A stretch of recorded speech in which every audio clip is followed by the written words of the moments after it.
Hello, everyone. I hope everyone's having a good week so far. I think Camille's just going to let people in as they join. But for those of you who are new or joining our town hall for the first time, welcome. I see some familiar faces and some new faces. If you're new to our town hall, basically how these work is you come in muted, just because there's normally a number of people on these calls. But please feel free to unmute yourself if you have a question or comment, or you can utilize the chat because we will be monitoring that as well.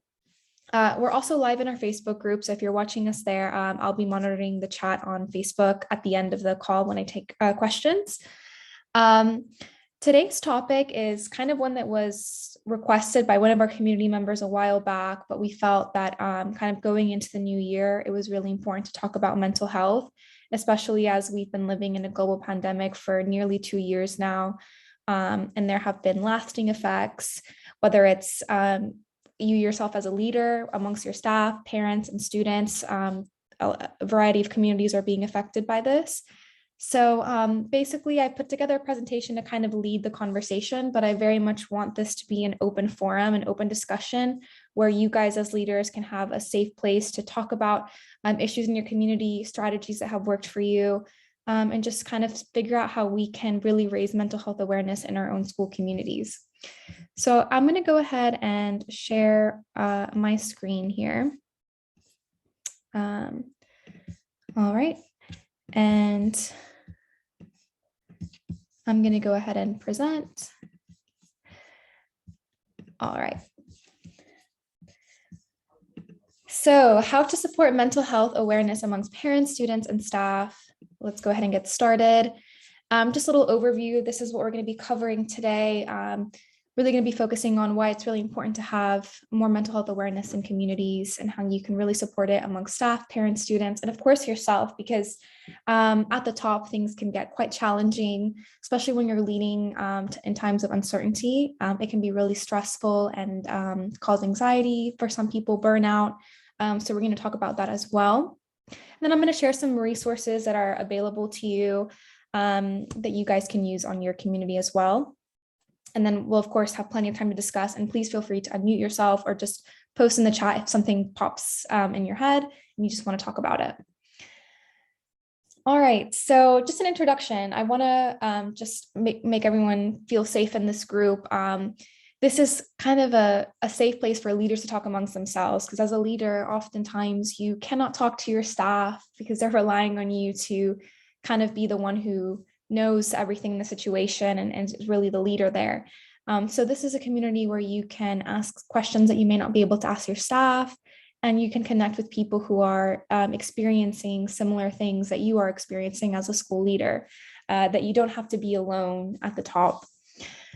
So to get started, we're just going to talk about why is mental health awareness important? And you probably already know the answer to this, because these past almost 2 years now have been really testing in this particular area. But ultimately, it's because a lot of people suffer with mental health issues. And making it more normalized actually helps decrease stigma, and it makes those people feel safe to speak up and to take the time that they need to get better.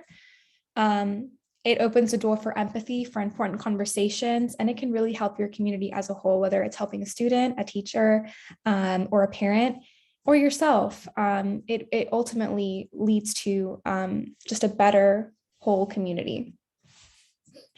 So I want to talk about setting the tone in your community, because as a leader, this is something that you can do in your position, and it's to kind of have those conversations around mental health that are going to benefit your community long term. If you lead by example in this area, you kind of create a culture where staff feels like they can speak up, parents feel like they can be vulnerable, and your students know that they're more supported in this area. So it's important to kind of set that tone. It opens those doors for important conversations. And it's really important nowadays when it's really difficult to staff as an employer to show that you do value mental health. And this is something that you're willing to talk about with your employees. It can be really helpful when it comes to finding the staff that you need, especially if you want to keep staff long-term to really support this aspect of their life. So the first thing I want to ask you guys is, do you have resources ready at your school? So, ultimately, it's really important to have resources ready, particularly for mental health. So if you don't have any resources available to, or you don't know where to look, some great places to start are, you can include information about mental health in your parent and employee handbook.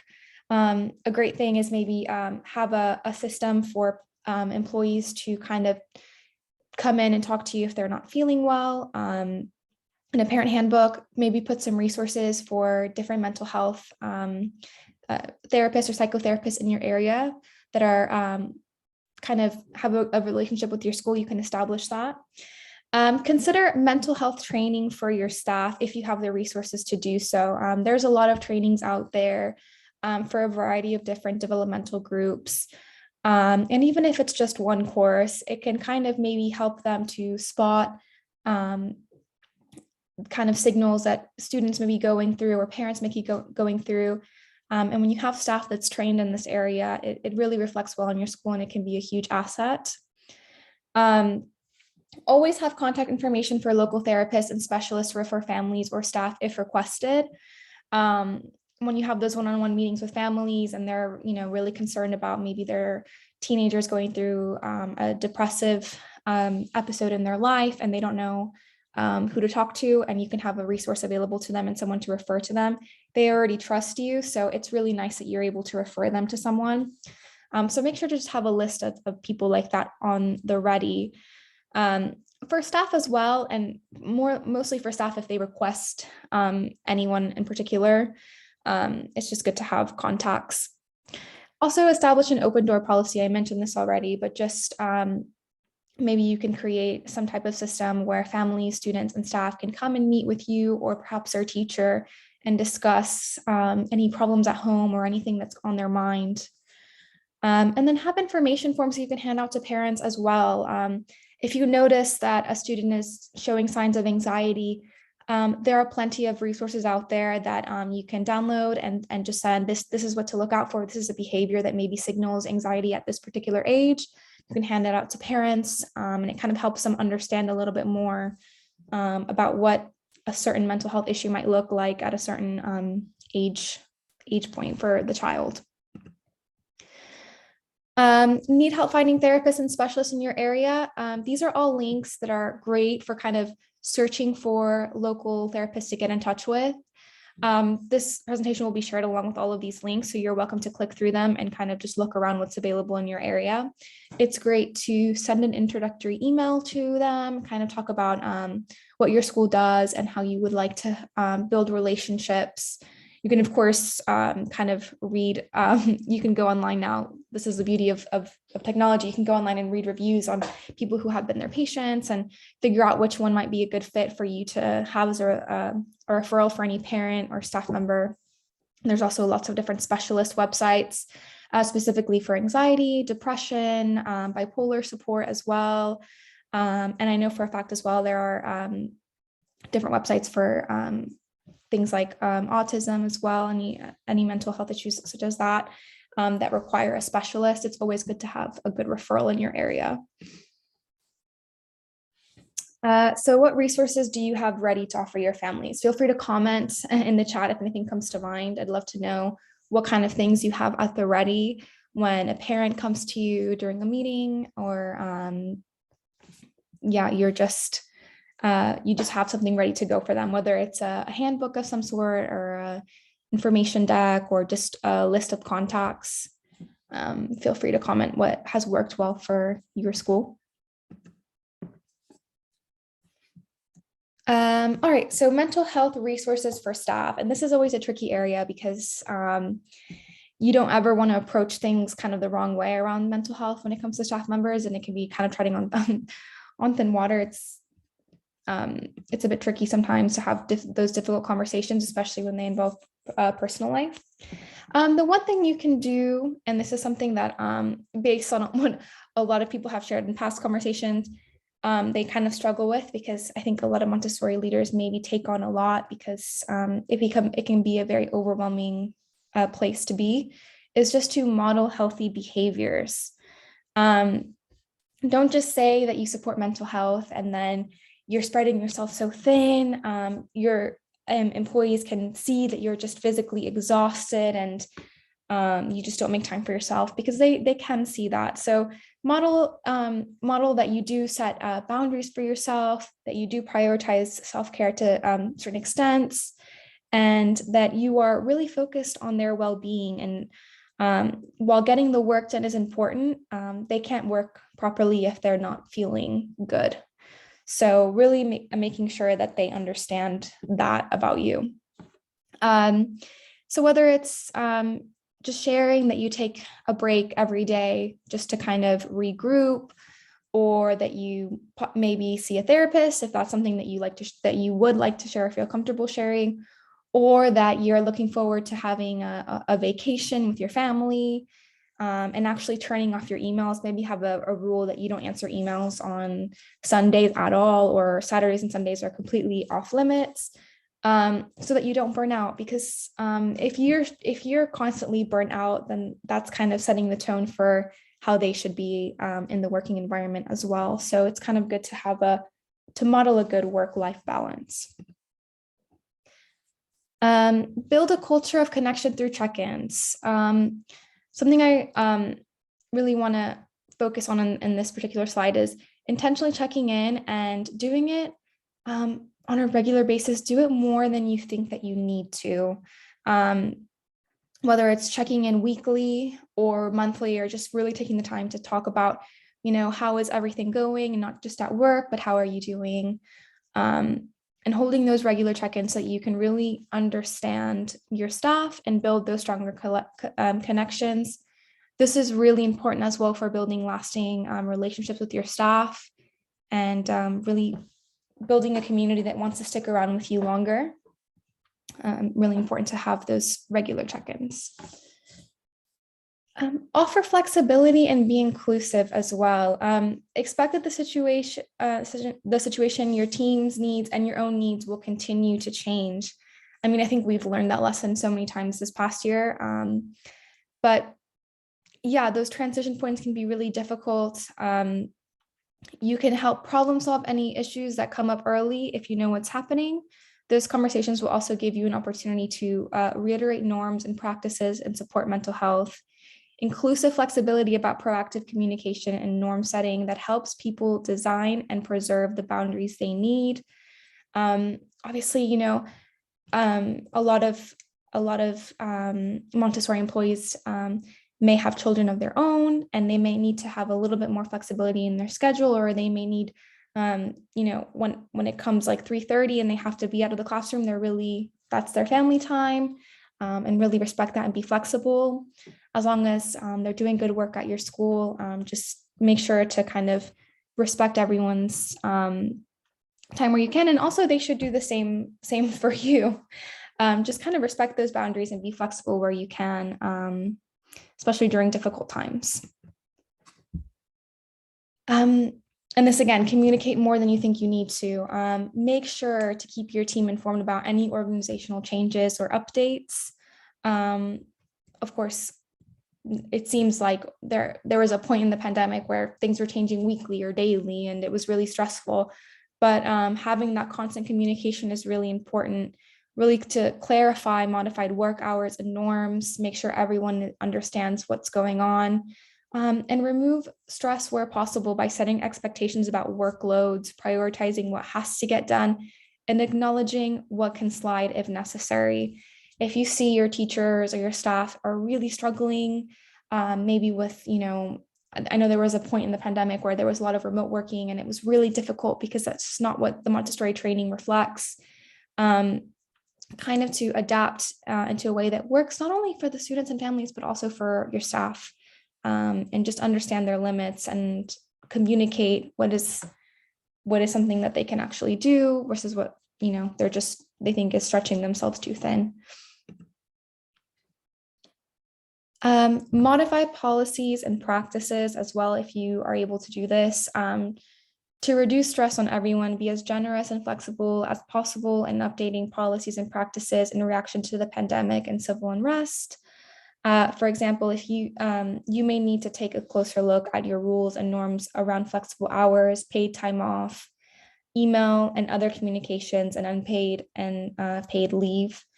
Obviously, this is not something that every school has the resources to do, but if you can do things to kind of make your hours more flexible, or just even having more people kind of willing to maybe substitute if a teacher is feeling just burnt out or ill, or just doesn't have the capacity to just take on the workload that is given. Just having them know that there's someone to step in there if they need the help can relieve their stress immensely, just knowing that if I check out for one day just to regroup, the world isn't going to crash and burn. Just that can really be helpful. So things like that, flexibility can go a long way. There's, countries out there that it's illegal to email on a weekend or past working hours.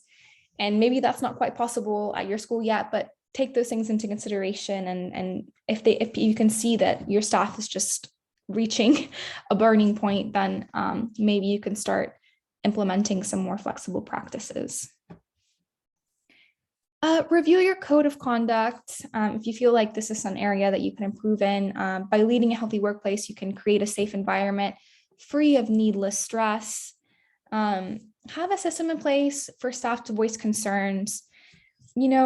Your workplace kind of becomes your second home. And if there's tension among staff because, they're talking negatively behind each other's backs, or there's, disagreements with how things should be, really have a system in place for, if you have a concern, either, this is how you should approach it. This is a step-by-step guide. I do believe we have a resource on this that was contributed by Hollis Montessori, which was where Camille was, to kind of avoid any needless drama, which can be stressful, and it just makes the working environment a little bit more tense. And of course, lead by example. Talk positively about your coworkers where you can. Don't have an attitude of gossiping or talking negatively, and make sure you kind of create a positive working environment where people are supportive, uplifting, because they should come to work and feel happy to do the work that they do, especially in a work and where they're servicing families and children. That can be really stressful, and children don't really care if you're having a bad day. If they want to have a bad day too, they will make it really difficult for you, and they're just children. It's better when you have a system of adults that can really support each other. Mental health support for parents. So in this kind of section, I just want to talk about how you as a leader can appropriately support parents who have voiced concerns, whether it be for themselves or for their children as well. And while still considering boundaries for yourself, because as a school leader, you're not a therapist, you're not a psychoanalyst, psychotherapist. So this is not necessarily your area of expertise, but you can still support your families. All right. So again, set aside open office hours and do it with boundaries. I think what becomes stressful about being a school leader is that because parents are also busy in their own lives, they feel that you should be available at their disposal, but that's not necessarily healthy for you either.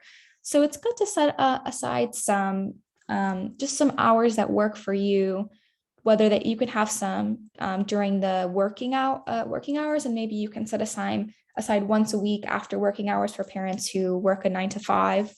To talk to parents if they need help, whether that be on a Zoom meeting, whether that be just a calendar invite that parents can join in on and talk to you one-on-one. But it's just great to let parents know that you're setting time aside specifically to help them or give them resources if needed. It could just be, you can name it whatever you want. It could be your parent support hour that you have every so often, whenever is comfortable for you, in a workload that you can really handle. Offer parenting guidance as well. I think that a lot of schools do this already. They offer some sort of parenting course, whether it's your guides who are offering it to you, or you just hold it together as a school. Parenting education can really help parents feel confident, supported, and empowered as well. Plan annual parenting courses or sessions, whether it's for new parents or just parents who are coming back, because every developmental stage offers new challenges for parents. It's great to have good books, podcasts, and other resources to help your school, the parents at your school. Provide good parent education blogs as well. This can really be helpful to parents who are just going through a hiccup. Maybe they're experiencing a lot of tantrums in the toddler era, or they don't understand really how to effectively do a potty training. Maybe for adolescents, they're really struggling with power struggles. So writing good blogs on these topics with a Montessori background that you or your guides offer can really be helpful to parents. And what makes it even better is they're getting it from a trusted source. They're not just finding it on some random website or blog. They're getting it from a source they know that they can already trust. If you need more parenting resources as well, we have plenty on Thrive. We've got slideshows for you guys if you want to offer parenting courses for your own families that you can edit as needed. We also offer a parenting series online 3 times a year that your parents can join. I'll talk about that at the end of this presentation as well. But if you need support and offering parenting guidance, we can definitely help with that. Consider a parent support group. Just be sure to be a little bit careful with this one, because you don't want it to turn into a gossiping circle. Community can be a huge help, though. It really takes a village to raise a child. And you know that when a family joins your Montessori school, they really align with your mission. So you have all of these families in your community that have agreed to become aligned with your school mission. And that's something really special.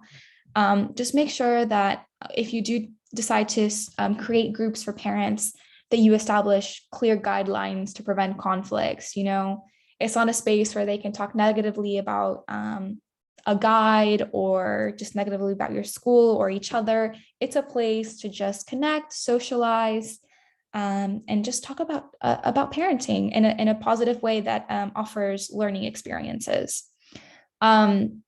You can create a Facebook group on this. You can, of course, have a member of your school monitoring to make sure that all of the content that is posted is appropriate. And the members are actually all parents in your school community. You can start a book club and recommend one Montessori book a month or something like every other month, where parents can then come together on Zoom and talk about what they learned, what they took away, if they applied any of the lessons they learned in that book. You could also just start a very casual coffee club for parents to meet each other and catch up, because as we all know, the lack of in-person events in our schools has been a bit tricky, because building community has become a little bit more difficult. So if you plan maybe an off-campus event where parents who feel safe meeting in person can go, it might be beneficial if you're willing to do that. You can also select a parent leader if appropriate. I think a lot of people kind of know what parents are really special in their community and really love the school and would make really great support group leaders. If you feel that you need someone to kind of organize, maybe like a PTA president of sorts would be great to organize these types of groups. And you can also contact Montessori experts or specialists to help guide conversations. It's really easy to find great parenting coaches or consultants in your area, or even nowadays it could be across America, because they're all willing to do Zoom meetings to talk to your parents and come in.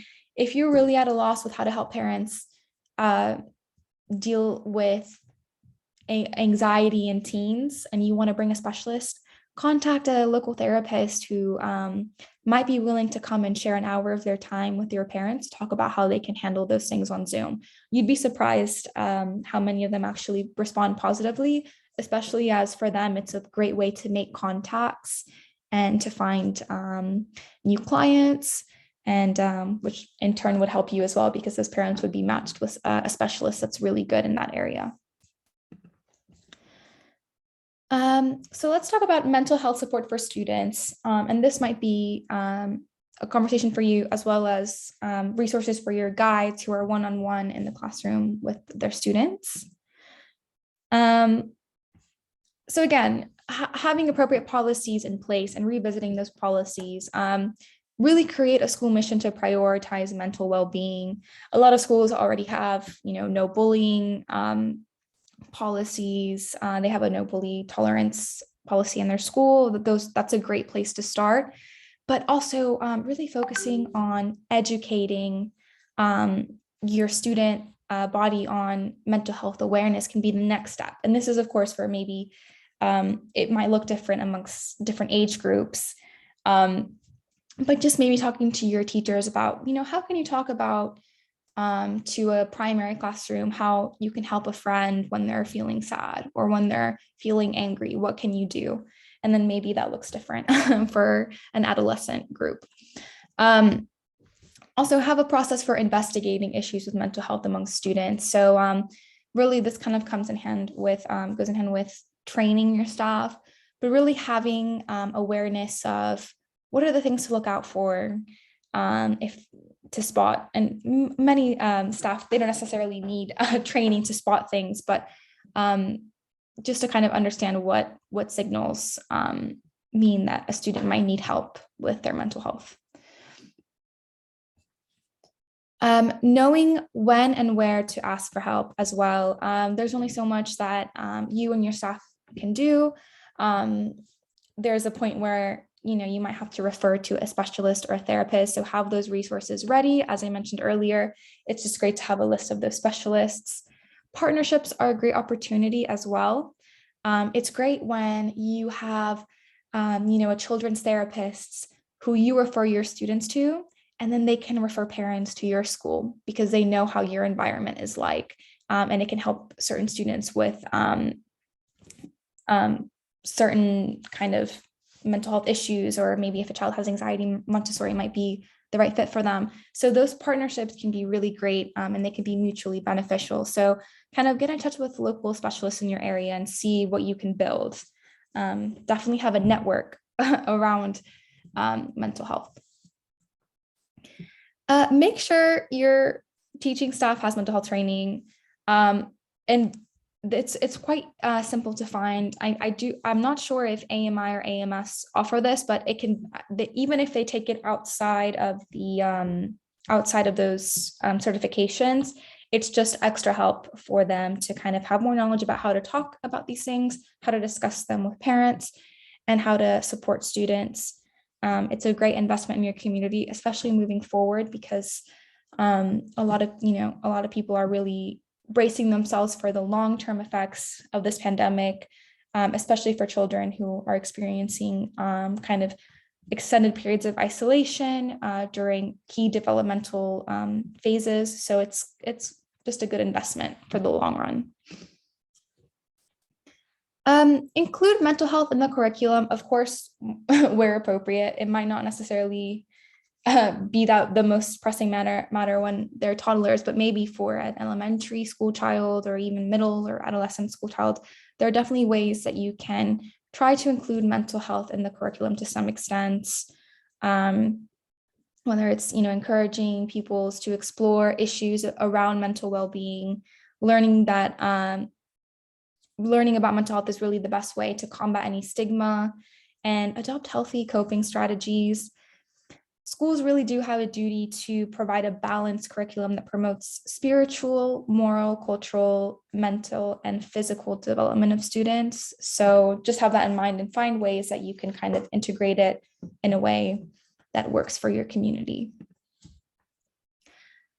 And finally, I just want to talk about mental health for Montessori leaders. And I think this hopefully will resonate with some of our community members here, because there's a lot on your shoulders and that can be really exhausting. And I'm just going to kind of talk about how can you spot, when I've had enough and how can you kind of take a step back. So first and foremost, setting boundaries is so important. As a school leader, it's really difficult to check out not a lot of Montessorians go into their job for money. So it's not like it hits 5 o'clock, you close your computer and you check out. Your heart is really in the work that you do. So it's really hard to detach, especially when times get really stressful and hard. You really want to throw yourself even more into your work because you feel that it's really helping others. But you really can't help yourself you really can't help others if you're not doing well yourself. Whether it's just, setting a firm time limit for not responding to emails. And there is a point in time where, if it's late in the evening and it's your family time, it can honestly wait till the morning. You can open up your inbox first thing in the morning and respond to anything. At that point, it's already become for the next day. Let parents know when and how to reach you in an appropriate way. Don't if you can, avoid giving your personal, cell phone information out. Let parents know I'm available on these hours of the day. If it's an absolute emergency, like if it's a COVID case or something like that you need to report, that's an exception. But unless it's an emergency, please don't contact me during these hours, because I need that time to recharge so I can really be at my best during working hours. And just make sure you're finding that time for family, hobbies, or just rest, because that's going to really kind of give you the balance that you need to be able to operate during the working hours. Learn to self-assess. And this is really kind of important because I think, and it's not just school leaders, I think a lot of people kind of reach a point where they are so overworked, but they kind of keep putting that aside and they keep pushing until it just kind of boils over. So a couple things that you might, be able to kind of consider markers for, okay, I need to take a step back. If you've been lacking interest in your hobbies, if you're not even wanting to do things that you normally like to do because you're just so exhausted. If your sleeping and eating habits have changed, are you forgetting to have meals? Are you not sleeping at night? Or do you find it really hard to get out of bed because you just, don't want to start the next day? What about your energy level? If you're not sure where to start when it comes to self-assessing, you can also find resources online, but really just kind of take a step back and find ways to understand yourself and how you work and when you really need to take a time to breathe. All right. Listen to people close to you, and I think this one's really important. Does your spouse or a good friend or your assistant perhaps keep asking you constantly if you're okay? Because if that happens, it might be a sign that you need to take a step back, because they're seeing you stressed, they're seeing you overworking yourself, and that's why they're checking in. So that's kind of a signal to, okay, maybe, people are asking me if I'm all right a little bit too much. I need to take a step back. It's really easy for school leaders to get a sense of tunnel vision. Really kind of take those worries seriously. Don't just, oh, I'm fine. If people are bringing it up a lot, it's probably a little bit deeper than you think. All right, identify what you can and cannot control. And we've had discussions about mental health in the past, and I think someone brought this issue up. If you can really kind of, even if it's, whether you make a list of the things that that you have control over and that you don't have control over, and just focus on the things that you do have control over, it already just becomes a little bit easier to grasp. The process of trying to help students, it's hard to accept when you've done everything you can do, but there has to be a limit. So kind of just identifying those things can automatically kind of make it feel like your workload is a little bit lighter. And you have to just accept that, especially during a pandemic, when their government restrictions are changing and people are, having different opinions about how to handle the pandemic. It's best to just say, what, this is what I can do to help my community, and then this is just out of my hands. All right, and find support. Join a community of people who are experiencing what you are.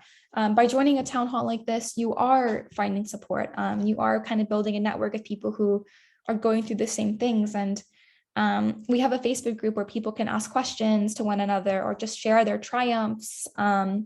It's great to find that support and kind of pat yourself on the back and have other Montessori leaders appreciate your work when possible. Have people to talk to as well, whether it's the assistant at your school, your spouse, a family member, a friend, or a therapist. It's good to have someone there to kind of hear you out and just be able to listen. Network and build connections as well. There is more help than you think when it comes to any issue. When it comes to mental health, there's a lot of resources out there, and there's opportunities to network with other specialists and other people in their field who can really offer you help. So networking can be a really great way to kind of alleviate a little bit of workload and have people help you. So I just want to tour some resources as well that we have on our website that focus specifically on, let me see if I can just get to the end of this, that focus specifically on mental health. So we have in our collection, we have a how to support mental health at work, which is kind of more for Montessori leaders. It includes a checklist of different strategies that you can apply in your own school community to kind of help guide if you're applying what you can to improve this area of life in your school. We also have a few infographics. We have a children and mental health flyer, and also a teen mental health infographic. And these were pulled from the National Institute of Mental Health. There's a lot of different institutions that focus specifically on mental health. Some of them even focus even more specifically on a certain area of mental health, whether it's just depression or just anxiety. So it's really great to have access to those. And I just also want to say that we have a forum here, and this is just what I was talking about, support. In this forum, you can post anything, whether you need a help with a resource, if you just want to ask a question about leadership, if you want to ask a question about how to handle a staff conflict, you can talk about it, because all of our members at Montessori Thrive are leaders and administrators. So it's a safe place for you to utilize. And it's private. No parent is going to find it. We make sure that no parents make their way into our website. And yeah, in our collection, we've got plenty of resources for you as well to kind of alleviate workload. And then finally, I want to talk about our parent workshop. So coming this February, we are having a Montessori parenting series. We plan these 3 times a year. We do them in February because that's usually the time that the students who start in January or during the spring semester, they're kind of a little bit settled in that first month, and their parents can come and learn a little bit more about Montessori that February month. We come back in April, which is our kind of get ready for summer with your kids session. And it just kind of equips parents with a few lessons before they have their kids for the summer. It's just a good time to refresh. And then we have our final session of the year in October. Once kids who start in August or September are settled in, they can join in our October series. But basically how it works is we have usually around 4 speakers. So it's over the span of a whole month. Every Wednesday night, we meet from 8 to 9 p.m. Eastern on Zoom. And we talk about a Montessori topic or an issue in parenting. And parents can tune into the Zoom, they can learn, and they can ask questions. These sessions are recorded as well. So if parents cannot make the lives, you can send them the recordings. We have our starting in February. We're going to be talking about, we have a topic on adolescence. We have a topic on just Montessori for every family, how to really apply Montessori in your house appropriately. This one particularly, I think, really appeals to the mental health topic a little bit, because it really talks about what your child needs during turbulent times. And I think we can all agree that these past 2 years have been quite turbulent. And then we're going to finish it off with how to observe with purpose. And this one's specifically for preschool parents, but of course, all parents of every age group are welcome to join any of the ones they are interested in. We try to diversify it because we have schools in our community at many different points of with many different programs. So just to try to make it a little bit more inclusive. If you are a Thrive member, if you want your parents involved, all you have to do is go to our collection and you will find it under Montessori Parenting Series here. And you can download our virtual flyer. This has all the links so that parents can register to join the calls for free. It should not charge parents anything to join the calls. So if you email them this PDF here that you can download, they'll be able to register for all of the meetings. And it also comes with information about what they'll learn, who it's relevant for, and who their speaker is. Then if you have a social media account for your school, you can also download our Montessori Parenting Instagram announcement point, so you can remind parents the day before or something like that, that, we have a parenting session for you if you want to join it. Finally, I want to talk about this, and it was just funny because we got this email today. I don't know if any of you guys are associated with AMS, you probably got this email as well, but I just wanted to share it. Because AMS Cares is actually doing a free workshop on mental health. I believe it's on this link. So if you go to AMS Cares events here, life events, student well-being, defining, measuring, and building well-being with in children and adolescents, with speaker Alejandro Alder. I'm going to share the link in the chat in case anyone is interested in joining that.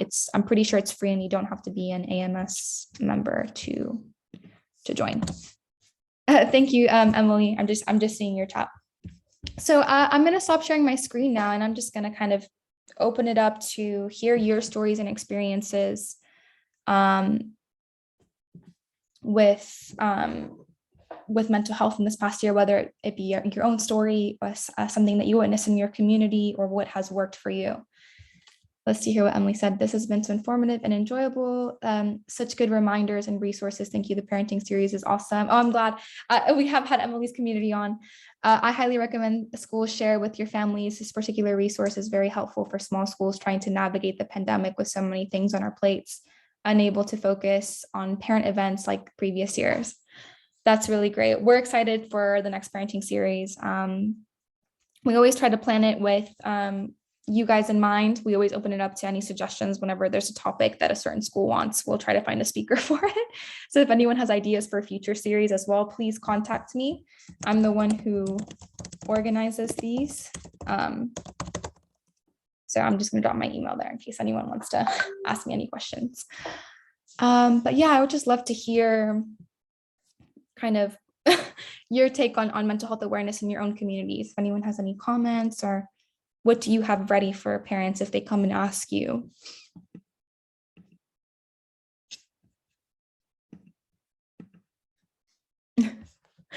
It's always the first question that that takes the longest.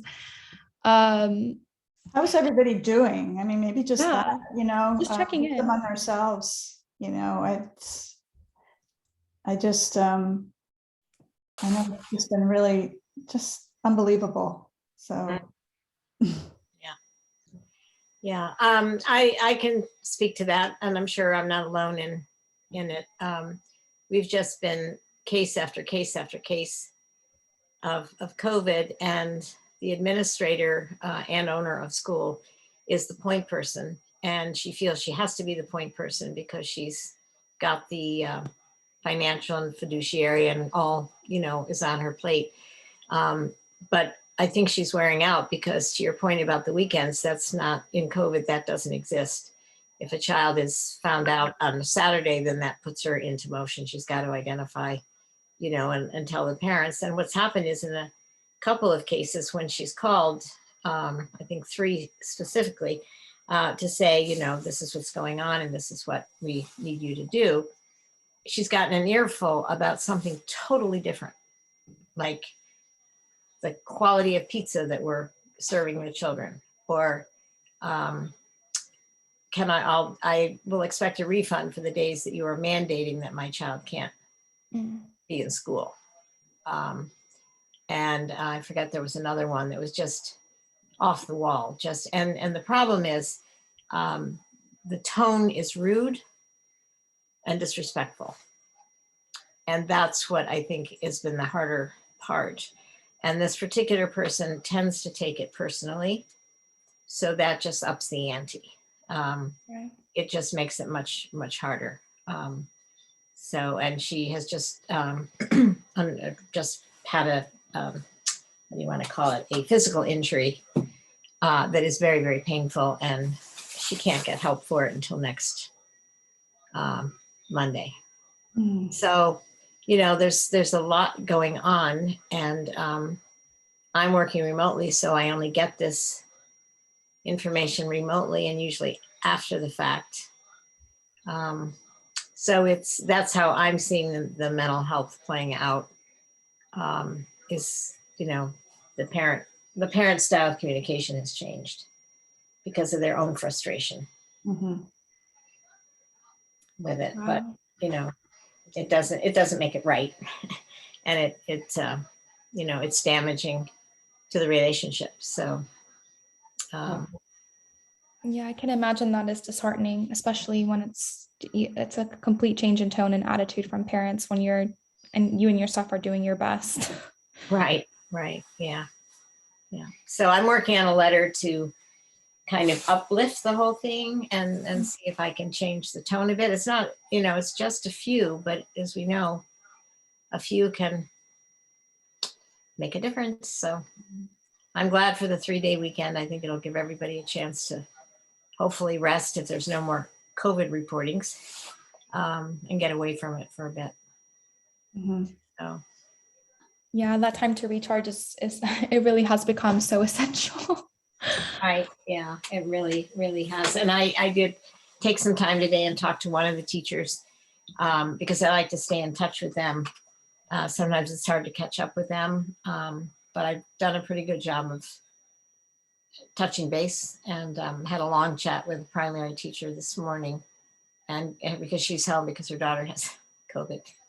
Mm. So anyway, I gleaned some insight into some of the families as we were just conversing. So that was very, very helpful. Mhm. And I'm going over lower elementary reports with a teacher later today, and that always gives me some insight as well. So The seconds are so important. That point of contact and conversation, it makes all the difference. Well, yeah, I hope your community is able to kind of recharge a little bit, Kathleen. Thank you for sharing. I hope things get better, and I hope that the tone of the parents will shift. thank you for that. We have a comment here from Kim. Oh, I don't know. Were you going to say something, Camille, before we move Yeah, I on? was just gonna say that I think, you know, everybody's at the end of their rope, and I feel like, you know, if this sort of wave of COVID, that it's almost, even though it seems like it's not physically as serious as the previous one, I think it's taking a greater mental health toll because it's just been going on so long. And so anyway, that's all. I just, you know, I don't know, nobody has any great answers, obviously, to, but just listen and have empathy, and, you know, everybody try to take care of themselves as much as they can so that they have a little bit left in the tank to deal with those parents that are just at the end of their rope too. So it's just, but as you say, there's no excuse for being rude. I mean, parents need to understand that you're doing all that you can as well. So anyway, that's all. Just so yeah, go ahead, Camilla. Kim's comment here. Yeah, Kim in the chat says, we keep reminding ourselves that all the parents are operating in the yellow zone, and that, like the children, anything that unsettles their balance can send them into the red. That's very much, and they are, yeah, as Camille says, at the end of their rope, and anything can really be triggering because, you know, when school closes, it has a trickle effect for their own life and work life, and it you know, I don't think they mean anything personal, but I think maybe a message or a reminder on how to talk about things in a positive way or in a helpful way, an understanding way is probably a good thing to visit. We have another comment here from Kari. The strain on the staff as we scramble to cover classrooms for staff out, they are pushed to their limits, and the need to let go of their own expectations for their classrooms during this time. Yeah. Is anyone else experiencing that as well? Yeah. I think especially as Montessorians, you so want your environment to be and the classroom to be just so. And, right. And it's in our natures to want that, and to let go of that is really hard, but very important right now, because you don't want that piece of it causing stress. There's enough other things besides sort of that self-induced stress going on. So, yeah, definitely. Another comment here from Christina. Thank you. This has been really motivational to listen to, as we are all in this together. That's great. And this is really what the community is about, because like I said earlier, it's kind of hard to talk to someone when you're in the leadership position, when you're at the top. So this is a space where you can come and talk and say your concerns, say maybe what isn't working in your community, or share what is. Emily says, yes, it's extremely difficult right now. This is more difficult than last year this time. We are going to make it through. Stay strong, stay the course. Yes. And I think a lot of people feel the same way, that it is difficult because it just has been going on for so long. And I think maybe a year ago we were optimistic because it was the vaccine rollout, and I don't know, there was it was just a kind of oh, there's a light at the end of the tunnel, and now we're here a year later, and COVID cases are probably higher than they've ever been, and it is very challenging and draining. Although I read today that I'm in the Northeast, and we had quite the spike here, but it is starting to show signs of turning around now, and the curve is flattening out and going down. So it was a quick spike up, and they're hoping a good drop in cases coming forward. So depending on where you are, hopefully, in the next few weeks, we're going to see things start to shift in a really positive way that way. So little bright spot there on the horizon, I think. This just brings a question to mind, because we had a question in our Facebook group earlier this week or last week, of someone asking, because the cases are just so high numbers, are people closing down a classroom when they have a positive case, or are they just contacting kind of children who were in close contact with that child and asking them to test? There seems to be an array of answers, but are people just fully closing down when there's a positive case? We're not. It's just, as you say, a child is identified, and then the children who've been in close contact, like a sleepover, birthday party, whatever. But the class continues to go, even if there are only 3 children in it. We keep the class open. That seems to be what most schools are doing at this time as well. Yeah, which kind of, it's good if you don't have to close the whole classroom, but then it just, you have to still contact all the parents, and it is that added stress. And Christina says, we have had cases in all our cohorts, but we have remained open. We share them with our families for them to choose to come in. Lower enrollment, definitely.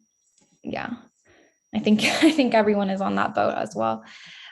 Kim Greer says, we had our first school positive COVID case this week, and parents have been upset about the difference in quarantine requirements for vaccinated and unvaccinated children. It's amazing how unwilling some people are to believe in the research and science in our primary classrooms. We closed the class for all students who were exposed, so they have 4 children this week. That's another topic that, yeah, there's a lot of differing opinions about how to approach things, and that causes tension amongst parents, amongst staff, and it's just not it's not fun for anybody. Yeah. I think it's, if you come out with a policy, just, that's the policy. And if you don't agree with it, but unfortunately, yeah, we do have those parents who always come across as confrontational. And has anyone else experienced that as well? I'm sure we all have at this point. We're 2 years in at this point. Yeah. Is anyone implementing any sort of vaccine policy in their school now that vaccines are available to younger children? Or are they pretty much just implementing quarantine requirements instead?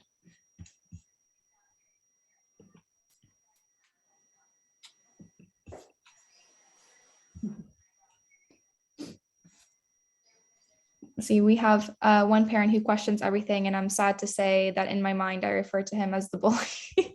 That's okay to say in this group. He's not going to find you here. Wow. Yeah. It really is. And it's like what Kathleen said, it only takes a few sour apples to ruin the bunch. Yeah. Yeah. His sister is at my school, LOL, Emily said. Well, on the strength of one parent's total and utter attack, rudeness, lack of respect, we are not inviting the family back. It's not just in COVID that this has gone on. There have been other incidents of it through the years. And I'm very sad about it. It was not my decision to not invite them back. But I can understand, you know, the teacher who would get one of the children next year had a conversation with the husband of the woman, and that didn't go any better. Mm. So, you know, it's not like they didn't try, you know, to mitigate it. So, I mean, that is their option when a line is crossed, and you can't, I mean, we don't have to be subjected to abuse just because they're a parent. And if it's a consistent pattern, then I always like to say history's shown that this is not working for you, it's working for your children, but hopefully you'll find a school that's more to your liking. Mm-hmm. And then God help that school. That also just shows that you are prioritizing the mental health of your staff. And that's, you know, they're really going to value you for that, because that one parent would have made their life significantly more difficult as a teacher there. So I think the right call. Emily says, good for you, Kathleen. I think that sends a message. There's no place for particularly constant, ongoing disrespect in Montessori. Right. Thank you. It's amazing how much one parent can just suck all of the energy, you know, and it does, I mean, it detracts from your staff's ability and your ability to, you know, manage and be present for everybody when one is really, you know, stealing all the limelight and not the limelight, the energy. So, well, you know how when children say I'm bored, that's a trigger for parents. Well, the trigger the parents say is, and I've spoken to several parents who feel that. And you just want to say, okay, where are they? Have them come in, we can talk. You know, it just seems like that's the loaded thing to get your attention, is that many parents feel the way I do, or, you know, I've spoken to many parents. So, but we don't give it any oxygen. Mm-hmm.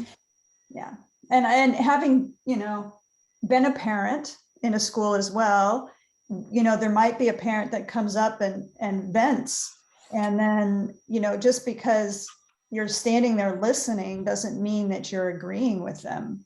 And then, but that parent interprets that as they talk to you, and therefore you must agree with them. So, I mean, it's just, you know, maybe, I don't know. I don't know what the solution is there, but, you know, to help parents understand, like, oh, you know, I'm sorry that you feel that way. Have you talked to so-and-so about it? So that you know that, you know, I haven't, you know, maybe coaching other parents how to deal with negative energy that they don't agree with, you know, that might be blue skying it on my part. It's, you know, it's just so tricky to handle. So anyway, I know we've come to the end of our hour here, so I think it's been a great topic to And we should just keep revisiting it. And anytime anybody feels the need to vent or whatever, you know, we are here and happy to listen and offer any kind of support that you guys need as well. Yeah. These towns are a safe place. Our forum is a safe place. If you ever need to post a question in our forum or Facebook group, we make sure all of those are answered. If you ever want to have another mental health discussion, please request it because I'll add it to our town hall calendar as well. Next week, we actually have a speaker. We have Cheney Wilkinson from Schools of Excellence, and she's going to be talking about school leadership. She's a school leadership consultant. She's worked with several Montessori schools before. So it'll be kind of a more strategic conversation rather than just kind of an open forum. But we look forward to having you guys there if you're going to be joining us next week. I hope everyone does well and has a great afternoon. Thank you so much for joining us, and we look forward to seeing you back at any future town hall. All right. Thank you. Thank you. Bye. Bye-bye. Bye, everyone. Bye. Oops, where's the...